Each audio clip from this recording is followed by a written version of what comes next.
Diomaye Diakhar Faye yaakaar naa ni kon sotti ci lay doon ak def ci. yaakaar naa ni dina joxe avis bu favorable comme kay Mimi Touré nee na projet bi moom yaakaar nañu ni projet bi présidence la dañ ko daal di defaree te Adama Fall li mu joxe comme ay explication mooy Ousmane Sonko ci primature defaatoon nañ fa beneen dialogue boo xamante ni dialogue gi ci la lii lépp génnee ñu jël ko jébal ko président Bassirou au lieu mu ni nañ ko yóbbu conseil constitutionnel nañ ko yóbbu conseil des ministres. mu daal di ko jëlaat yóbbu ko conseil constitutionnel et yaakaar naa ni loolu Adama du def rek lu dul tàddeel li nga xamante ni rek mooy suñu liggéey donc nag nekk le 22 la ñuy daal di fas yéene dem ci assemblée nationale càmbar boobule proposition de loi lépp loo xam ne rek war na ñu daal di ko ca def ndax délai bi je sais pas ndax président wax na waaw wala déet puisque ni président bu assemblée nationale moo ko waroon a consulter ci délai bu 10 jours. yoo xamante ni ci la waroon a joxe xalaatam bu nee waaw dañ koy def waaye tamit bu dee déedéet dañ koy daal di def Adama Fall donc dañuy àddu rek jëm ci leneen li ñuy jëm bokk na ci li nga xamante ni rek mooy kàddu yu Cheikh Bara Ndiaye daal di yëkkati j'espère que ni dégg nga kàddu yi nga xam ne yëkkati na ko moom Cheikh Bara jëmale ko ci recours bi nga xamante ni dugaloon nañ ko ci conseil constitutionnel bien vrai que ni xamoon nañu ne amul ci compétence mais bon àdduna jëm ci Cheikh Bara nag lii la wax ci ay kàddu Adama Fall. docteur dox fi neexul Macky Sall. neexul Macky. Macky d'accord ci te neexu ko. waaw. ok yëgu ko wa d'accord ci daal. du ma ne neexu ko sax xëy na mu neex ko. waaw waaye du moom moo nekk ci gannaaw. ok parce que moom am na 18 députés. waaw. su ko neexoon day wax 18 députés mi dem leen defal ma recours. waaw Macky Sall buy recours noonu la daan recours. bii yoon nag maanaam suppu kànja la. suppu kànja dañoo sàcc ci Macky Sall. sàcc ci Amadou Ba. jël ñoom Ablaye Sylla diw dajale dem defi recours. noonu la demee. waaw. lu tax nag maanaam kan moo am capacité député yoo xam ne moom ci seen biir mënuñoo booloo. waaw lan moo leen boole ba mën a boole député Amadou Ba ak député Macky Sall nga xam ne xaj ak muus la. mooy député Macky Sall yi da cee am ñoo xam ne Farba la ñuy déglu. te Farba ak Diomaye réeroowul. maa la ko wax fii bindal denc. réeroowul waaw. am ci ñoo xam ne Abdoulaye Daouda Diallo la ñuy déglu. comme Abdou Mbow. waaw te Abdoulaye Daouda Diallo ak Diomaye réeroowuñ.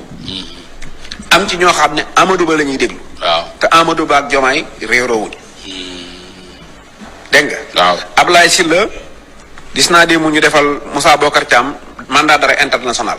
mais jàpp naa ne député boo xam ne dañ ne da ngaa am problème ak yoon ba daw. ci li ma dégg. waaw su fekkente ne mën nañ laa woo. di la def la procuration pour ñu mën a attaquer Sonko jàpp naa ne mën ngaa ñibbisi. waaw xanaa waratuñ laa topp ci dara kon. waaw ah. daal di dajale ñoom Abdoulaye Sylla ak ñoom Thierno nu mu tuddati ñoom Anta Babacar Ngom. ñooñu noonu daal di dajale. ok ki def loolu loxo bi def loolu man xam naa ko. am na ñu ko xam ñu bari. xam nga ko waaw lañ leen dikk fa ngeen ko nase na ngeen ko doon noccee xam nañ ko ak article bi ñu leen wiiseloo. waaw am na benn avocat bu mag bu jege Diomaye. waaw mi ngi ci biir yëf yi. article waaw ñoom ñëpp gis nga ñoom dañ leen a def loo woon recours simplement. li ci des ñoom danañ ko gérer danañ ko lijjanti. ba conseil bi dàq Sonko assemblée. waaw.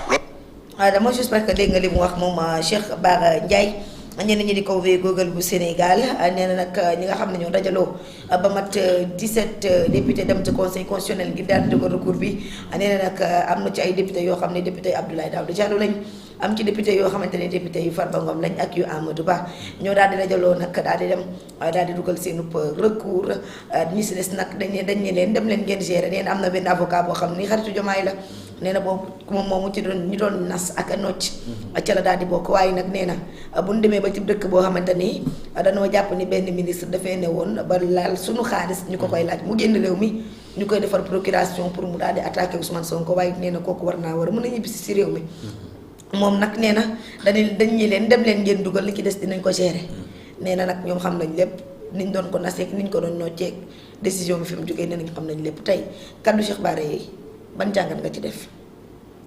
mooy que ni Ndeye Astou. oui. Ndeye Astou on n'est pas encore sorti de l'auberge.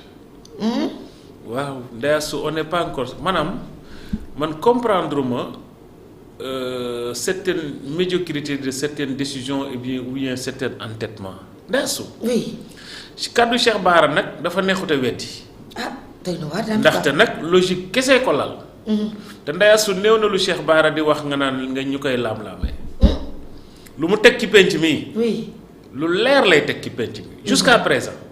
d'accord kon ku yàgg a teg lu leer ci penc mi ba pare mu ànd ak une logique ak lu xel mun a nangu maanaam day jaar ñu taxaw seetlu ci ndaya su bu dee diggante Macky Sall. ak Diomaye.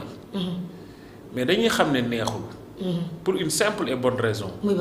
mais ndeyasu Diomaye ci lii Macky Sall bëgg. muy jiite ONU. Diomaye leerul. te ci liñ mën a gis sax ñun mooy daalank. waaw ci luñ mën a gis. ci liñ mën a gis. waaw maanaam man doo ko soutenir ko da koy soutenir parce que waxu ci waaw waxu ci déet ne niiw yi nii non te Macky Sall peut-être que ni doon na yaakaar. ak li nga xam ne xew na fi démb ak bërki démb ci seen diggante juste après bi mu demee doon na yaakaar peut-être Diomaye soutenir ko. ñu bëri sax Sénégal demoon nañ bay njort ne Diomaye dina soutenir Macky Sall. parce que dañu doon gis ay actes yoo xamante ne t'avais l'impression que ni même ba ci la diplomatie sénégalaise. waxuñu woon parce que li xel nangu woon mooy nga xëy ne Macky xalaatuñ koo soutenir parce que mënu fi rey 80 et quelques personnes ngay laam-laamee xam nga loolu la xel nangu woon. xel mënu woon nangu gouvernement bii toog nga xamante ni moom président Bassirou Diomaye Diakhar Faye fauteuil bu mu toog dafa taq deret te ña ko taqal deret du kenn ku dul Macky Sall xel mënu woon xalaat sax sa diplomatie di hésiter.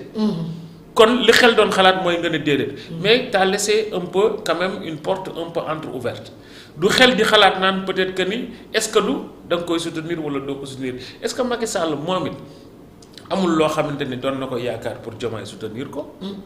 parce que Macky Sall bu demee ba mën a mere Diomaye Macky Sall du sañu la mere Ousmane Sonko parce que xam ne Ousmane Sonko du ko jox dara. mënul yaakaar dara ci Ousmane Sonko. yow Macky Sall mënul yaakaar dara ci yow. parce que mënu la mere waa léegi ci ki ngay mere mooy ci ki nga yaakaar dara kon lan moo tax moom Macky Sall yaakaaroon ne Diomaye war na ko mën a soutenir lu tax qu'est-ce qui s'est passé. daa su leer na Guy Marius Sagna nee na Diomaye dañ leen déggante nag doomu Macky Sall.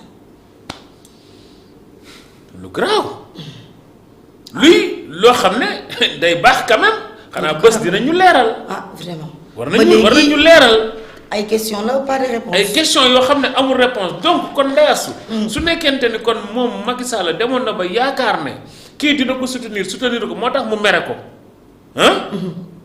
kon waxi Cheikh Bara mi ngi bëgg a nekk jalu muus beneen bi mu ne Farba Ngom ak Diomaye réeroowuñ du naqari weddi ndax Farba luñ ko fi jiiñul lépp lu ne jiiñ nañ ko fi Farba lu ne jiiñ nañ ko fi te Farba Ngom moomu anamu fu mu ne mu nga këram toog te Cheikh Bara dellu woon na ci nit yi nee na Farba Ngom élection locale du ko fekk këram ndax daa war a ànd ak Diomaye kon ma ngay bëgg a nekkati jalu muus Cheikh Bara ko waxoon ma ngay nekkati jalu muus kon ñàkk a réeroo diggante président ak Bassirou Diomaye Diakhar Faye ak kii di Farba Ngom du neex a weddi parce que beneen bi mooy bul fàtte ne bis Farba Ngom nekkee biir kaso ña nga doon tudd ay vidéo malsaine waaw am na ñu jàpp ne vidéo yooyu malsaine Farba vidéo Macky Sall la yoro en tout cas nee nañ vidéo daal nit ne ca melokaan bu doy waar. waaw te ba léegi Farba vidéo yooyu xamuñu yan façon vidéo la. kenn xamul yan nit ñi nag nee nañu. fii Sénégal la de ndeyaasu. nee nañu vidéo yooyu. Farba Ngom bëggoon pour Macky Sall dimbali ko mu génn ci kaso bi moo tax mu doon teg pression Macky Sall ndax Macky Sall moom dégg naa daa bëgg dañ ko koy ji. d'accord kon Macky Sall Farba Ngom kon bu demee ba nga xamante ni yoroon na ay di def pression Macky Sall kon Farba Ngom ak Macky Sall mënatuñu nekk ay gain d'accord. kon ba pare gis nañu ci Farba. gisuñu benn yoon bañ ko tegee loxo Macky def benn. intervention voilà gisuñu ko fenn yoon. voilà gisuñu fu Macky jàppale Farba Ngom gisuñu ko. kenn gisu ko. kon qu'est-ce qui s'est passé entre Macky Sall ak Farba Ngom. est-ce que du kon les deux amis sont devenus. des ennemis. Et dis-moi, ton ami, dis-moi que tu fréquentes, je te dirai qui tu es. Ouais. Hein? Kon, l'ami de mon ami, c'est mon ami. L'ennemi de mon ennemi, c'est mon ennemi. C'est mon ami. Waaw léegi kon rapprochement mbaa amul diggante Farba kii loolu tamit boo xoolee wàqi boo bañee sa loxo takk bul wàqi mi ngi nii tegee Amadou Ba moom président Diomaye ne ba léegi ñu ngi ci relation kenn par kenn dañuy di jël benn par benn Amadou Ba président Diomaye toog fi daan ne Amadou Ba ñu ne ko l'expérience de Amadou Ba Ndeye Assou amoon nga ko. waaw mu ne leen l'expérience de Amadou Ba il a de l'expérience en njuuj njaaj wala en kuuba.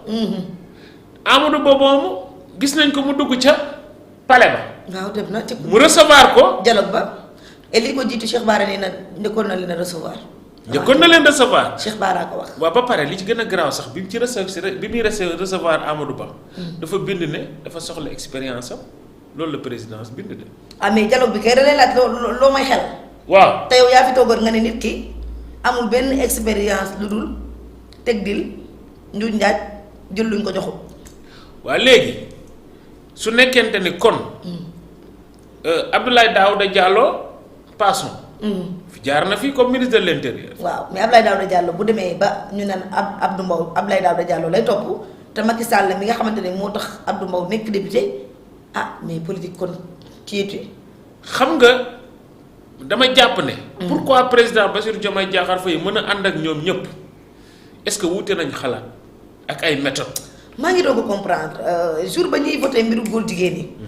Abdou Mbow ñëw xataraayu ci hémicycle bi Cheikh Bara ni ko yow xaw ma looy xataraayu te Diomaye nga ànd. ni ko Macky dina la mere je me rappelle de ça. am na lu waxoon na ko loolu. dëgg la donc kon te ñoom. dajaloo nañ comprendre. dajaloo nañ fii Thiès. waaw dajaloo nañ fii campus Idrissa Seck. kan kan. Abdou Mbow. oui Idrissa Seck. loolu kañ yàggul daje nañ fi de. fii. man leen am na lu ñuy waayal ñoom kon Abdou Mbow. oui. est-ce que du maanaam bu nekkente ne dañuy am problème ñun patriote. comment ça se fait-il que président Bassirou Diomaye Diakhar Faye mook président Ousmane Sonko ñu wuute vision. ñu gis ko mu mën a mel ne comme mburu comme sow ñii. est-ce que du kon ñoom ñëpp ñoo bokk benn gis-gis wala ñoo bokk ay jikko. mais Macky day mel ni bokkul de moom wala bokkagul kon. mais Macky bokkagul. mais man xam nga lu tax Macky man dama jàpp ne ñoom day ñëw par force. un jour ou l'autre. parce que ñoom Macky Sall ak ñii ñëpp ñoo bokk même patron c'est le petit Macron. ala kulli alin bés dina ñëw mu ne leen hey toog leen. maanaam même bu ñu bokkul yoon bu ñuy jaar ñooy tase fañ jëm. ñooy bokk intérêt au final. d'accord bés dina ñëw ñu ànd sama xalaat. je peux me tromper nag mais c'est ce que je crois un jour viendra. si parce que tey kan moo la waxoon ne la Amadou Ba ak kii dinañ toog. ak Diomaye. Diomaye ku la newoon Diomaye dina jël palais bi mu indi fi ki nga xamante ni mooy Antoine Félix Diome.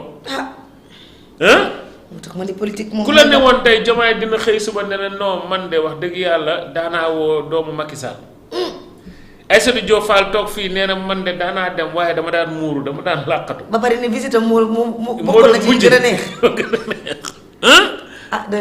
waaw yooyu yëpp bu fi amee. waaw tey ñu xëy leen gis leen ñoom ñaar ñu def lu mel ne benn xeetu conglomérat. waaw parce que Macky bu nekkoon ni moom moo sàkk woon recours bi jarul fortaatu député parce que am na 18 députés. waaw mais liste bi dañu gis ni tibb fii jël fii tibb fii jël fii Cheikh Bara ñëw ni la kenn ku ci ne kii ko dugal.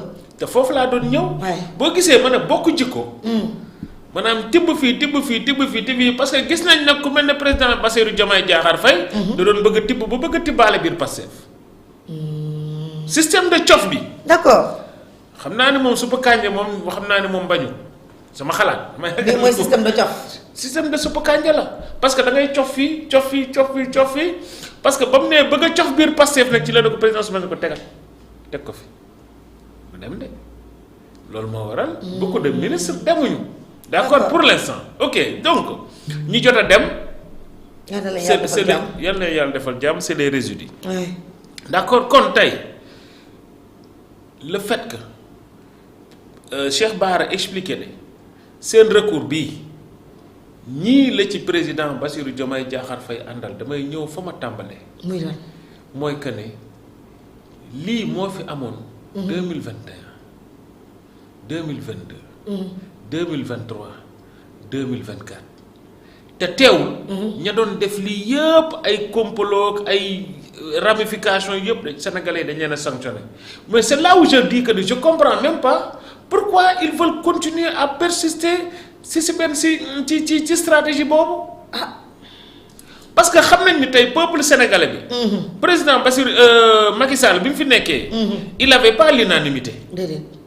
da doon jéem a cof fu ne rek mu def fay cof. mais teewul peuple sénégalais bi dañ ko sanctionné. bien sûr mais pourquoi kon président Bassirou Diomaye Diakhar Faye veut faire la même chose. maanaam loolu mooy système bi. cof fii cof fee cof fële jël fii jël fee jël fële. te ndeyaasu la ngay cof nag. mais ñun loolu lañ doyal sax maanaam jël fii jël fii jël fële. ci suur cof fii cof fële loolu mooy système bi di loolu lañ bañoon. boobu dafa bëgg ñëw reprendre at même maanaam même pratique même histoire même scène maanaam histoire bi sénégalais yi maar scène bi sénégalais yi maar ba ne rupture ñoom scène boobu lañ bëgg a récupérer waat. mais pourquoi mu yaakaar dina doxaat. gëwuma ko nag parce que wax dëgg yàlla sénégalais yi dañoo yeewu lool. te yow gëm nga ni du doxaat man gëm naa ne du dox bëri na sénégalais yu gëm ni du dox mais pourquoi moom mu gëm ni dina dox. ah la grande question. c'est ça en fait.